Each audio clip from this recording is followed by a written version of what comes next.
안녕하세요 여러분, 널스 수연입니다.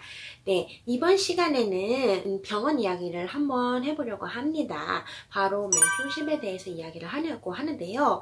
참고로 한국이랑 캐나다랑 좀 학교 다닐 때 실습 시스템을 조금 먼저 얘기를 해드리자면, 한국에서는 보통 실습을 나가면 1대1로 간호사하고 스케줄을 매칭해가지고 나가는 게 아니라 전체 학생들이 한 번에 지정된 실습 장소에 나가면 거기서 이제 실습을 하게 되고, 보통은 제가 나갔을 때 저희 병원 같은 경우에는 펑셔널 기능을 좀 담당을 했어요. 그래서 바이럴 사인이라든지 뭐 혈당 체크, 환자 이송 등등의 그런 펑션들을 했었고, 전체적으로 환자를 뭐 인계주는 것서부터 케어하는 것까지 이렇게 인볼빙이 되지는 않았었는데, 캐나다는 좀 달라요. 제가 나온 코네스토가 컬리지 이제 국제 간호사들을 위한 그 과정에서는 1대1 간호사 매칭이 아니고 조금 한국과 같은 시스템이었어요. 모든 실습생들이 한 병원, 병동에 나가면 거기서 지정해주는 환자에 맞는 간호사를 찾아가가지고 어사인된 환자를 보는 시스템이었는데요. 보통 대학교 4년제를 다니는 학생들이 실습을 나올 때는 컨솔리데이션이라고 해가지고 간호사 한 명을 지정을 해줘요. 그 학생이 실습을 나가야 되는 병동 간호사를 지정을 해서 그 간호사 스케줄을 똑같이 이제 따라가는 거예요. 그래서 그 간호사가 12시간이라면 12시간, 8시간 일하는 것도 있겠죠? 8시간 일하는 경우에는 8시간에서 똑같이 실습을 따라가면서 정해진 시간을 채워야 하는 시스템인데요. 제가 5월 달부터 첫 번째 멘토십을 시작을 했어요. 제 첫 번째 학생이자 제 첫 번째 멘티라고 할 수 있겠죠. 왜냐면 저는 한국에서도 프리셉터십을 하는 적이 없기 때문에 처음에는 좀 당황스럽기도 했었는데, 하다 보니까 저한테도 도움도 많이 되고 좋은 경험인 것 같더라고요. 그래서 이거에 대해서 좀 얘기를 해보려고 하는데요.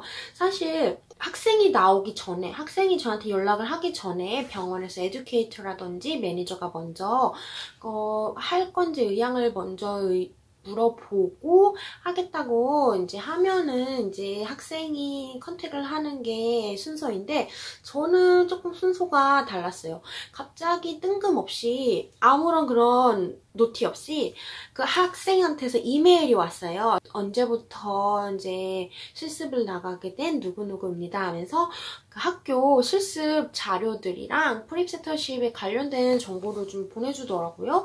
그래서 이게 뭐지? 잘못 보냈나 하고 매니저한테 찾아가서 물어봤더니, 매니저가 저한테 얘기할 시간이 없어서 얘기를 먼저 못했대요. 근데 뭐 저랑 이렇게 같이 매칭이 되면 좋을 것 같다고, 괜찮냐고 그래서 알겠다고 했죠. 그래서 이제 한 달 조금 지났죠.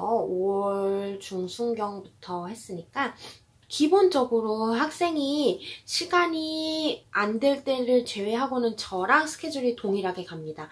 이번 학기에 채워야 되는 시간이 300시간이 넘었던 걸로 기억하고 있어요.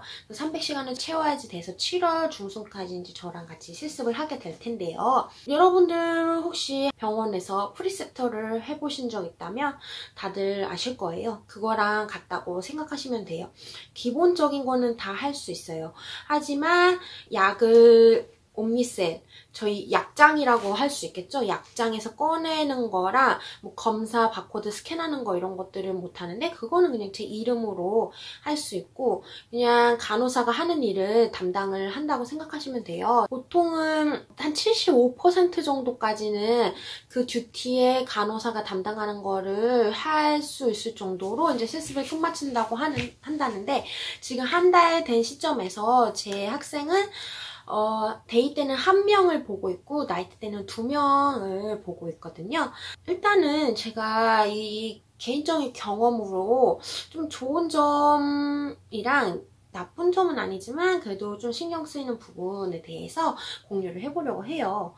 첫 번째 좋은 점은 아무래도 학생을 가르쳐야 되기 때문에 저 스스로 좀 더 공부를 하게 되고 좀 더 기본을 준수를 하게 되더라고요. 그리고 이제 펄리시라든지 프로토콜 같은 것도 더 좀 찾아보게 되고, 왜냐면 아무래도 제가 설명을 해줘야 되는 입장이고 학생 입장에서는 또 처음 나오는 실습이거든요. 요즘 또 코로나 바이러스 때문에 어떤 학교에서는 실습도 온라인으로 한다고 하더라고요. 그게 어떻게 온라인으로 할 수 있는지는 조금 의문이에요.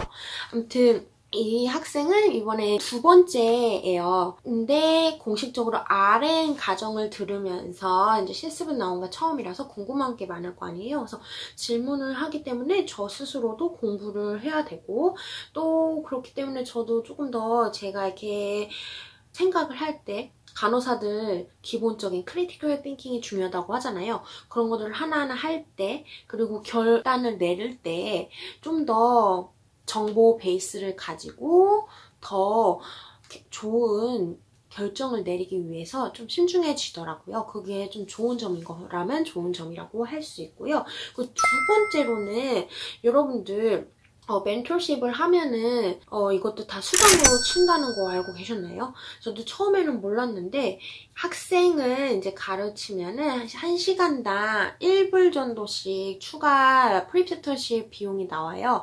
그래서 이 학생이 300시간이 넘게 저를 이제 같이 일을 하게 되니까 저는 학생한테 공부도 가르쳐 주면서 돈도 벌 수 있는 거죠.